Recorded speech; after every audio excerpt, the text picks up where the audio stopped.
I'm going to break not only the rules of the house today, but also my own.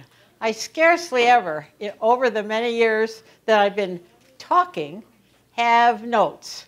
But I have a few things I want to make sure I share, and so I'm looking forward to looking at my notes from time to time. But at any rate, I have a question to start out. How many of you have found that you had problems in some way that were because you're a woman?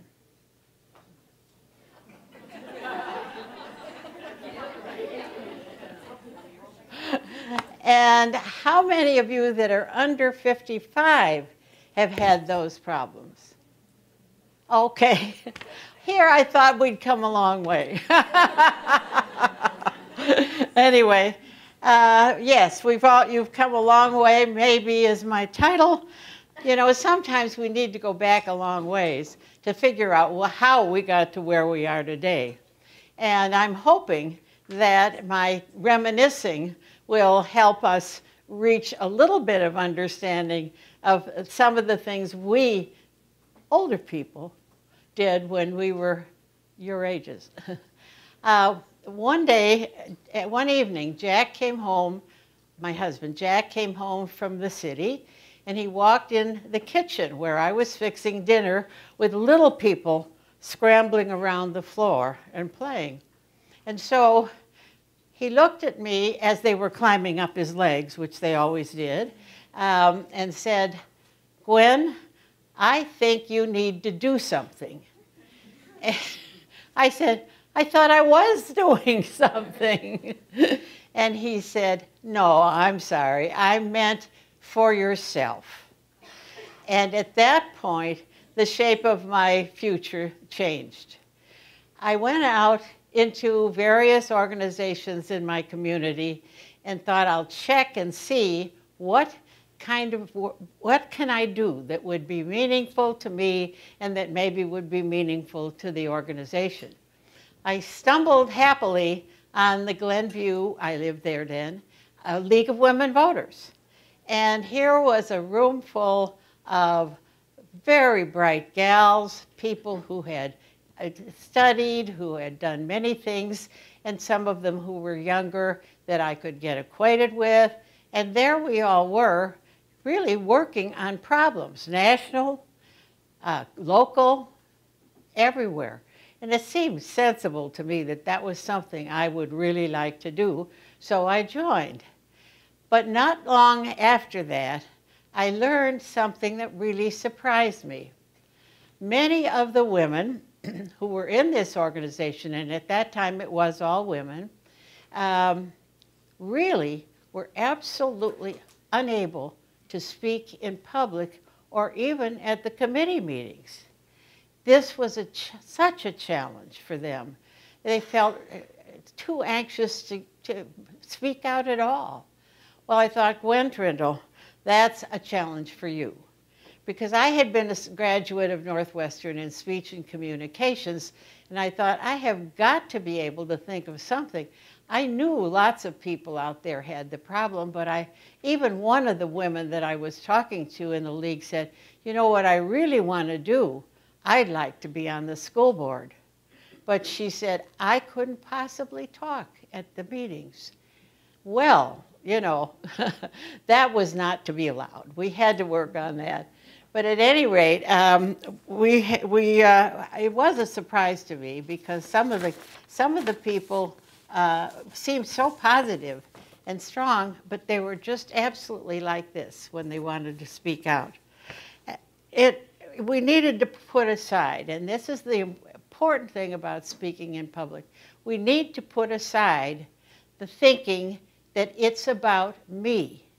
Because if you think about it's about me, you are really going to have trouble speaking in a meeting because you're worried about yourself, you're worried about your hair, you don't think your voice is good, or you're just worried. And this, to me, reminds me of the fact that sometimes it's about all of us, because that's not unusual.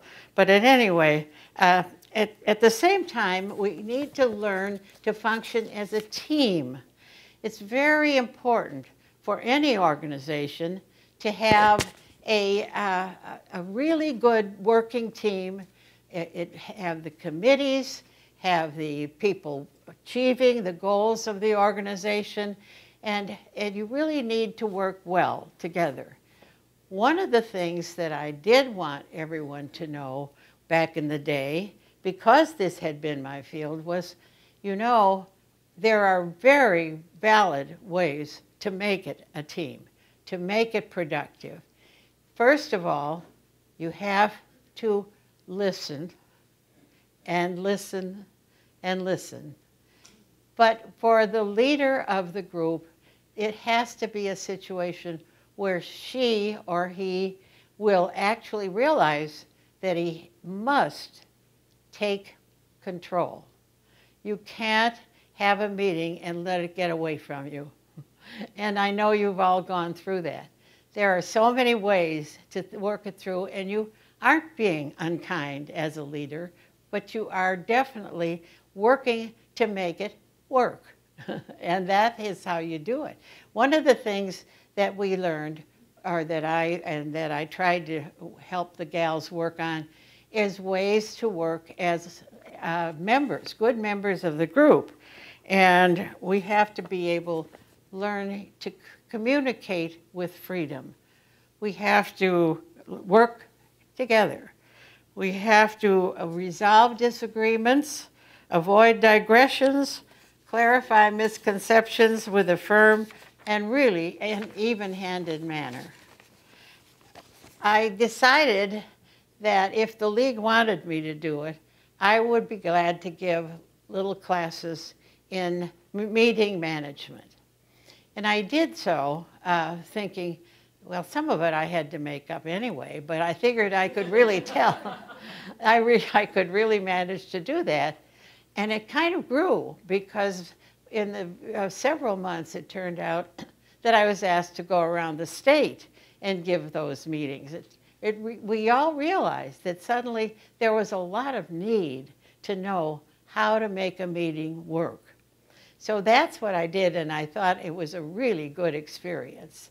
And I hope I helped, but it was, you know, something that made you feel as though you were really maybe going to be able to make a difference. One of the things that we need to know when we're in a meeting is that not only do we have to listen, but we have to find ways to contribute to the discussion, also to be on hand, to be able to help the leader develop the conversation and step in with help as a member. A member doesn't have to just be a person making a personal statement. They can be watching and thinking, how could things are going to pieces. What can I do? What can I do? And they learn that they can come in and say, oh, I have an extra idea that I think you'll like.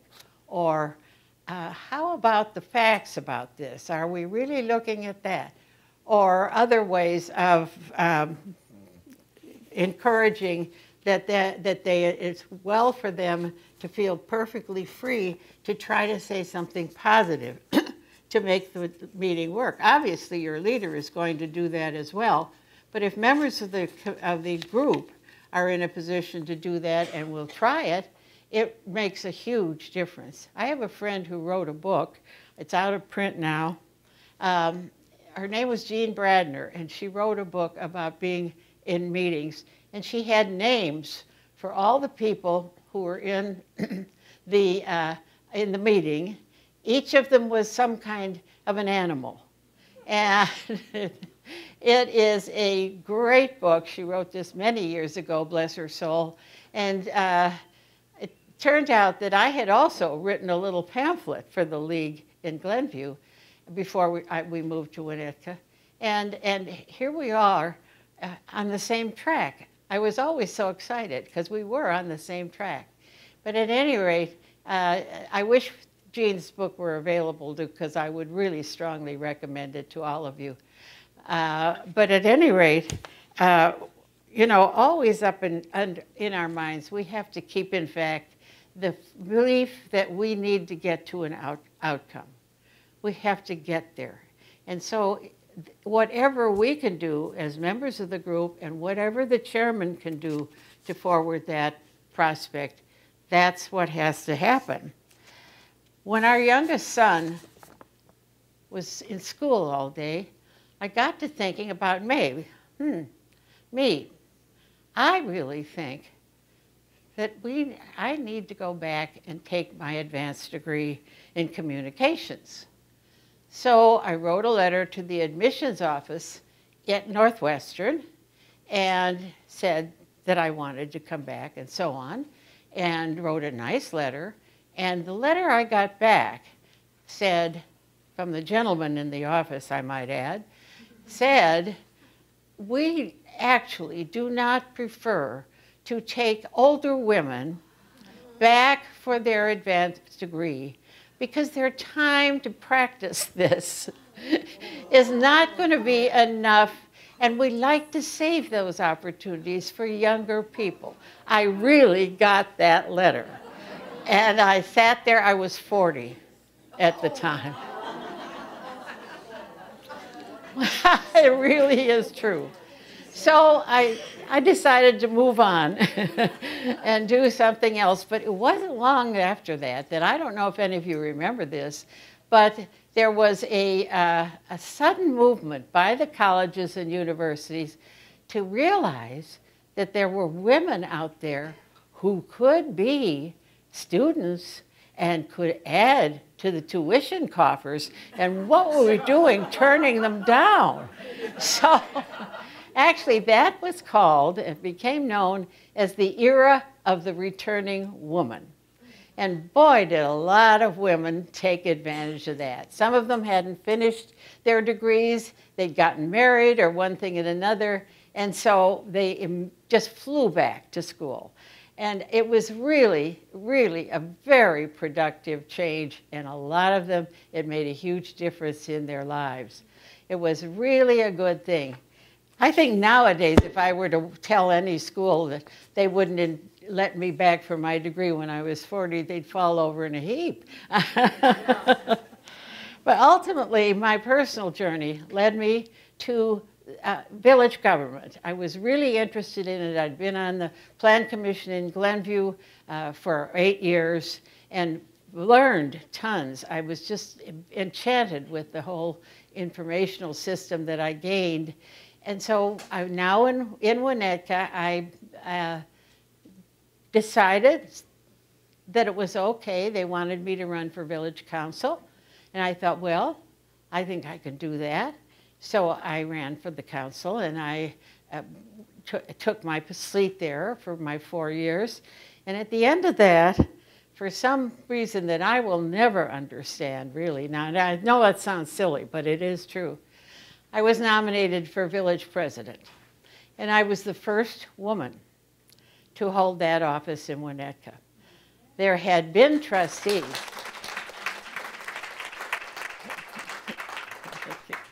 And they were good. There were good women trustees all along. But somehow being president made a difference. So after I had been elected, I kept running into women in the grocery store. And you'd be amazed at how many of them came up to me and said, "What the heck are you doing trying to be village president?" And they said, "You're not a banker, you're not a lawyer, you're not a doctor, you're just a housewife.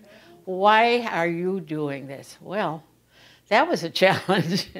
But you know what? Eleanor Roosevelt said, and I'm going to make sure I say this right, she said, "No one can make you feel inferior without your consent." And so when we think about things that happen to us that would maybe make us feel inferior, we can't give in to that. We have to go on. And the wonderful part of my having broken that little glass ceiling was the fact that coming after me, Winnetka had 5 fabulous women who were village president. So the old reality, that's when you came Oh my goodness, I didn't realize I was that far. Okay, I'm going to tell one story quickly then.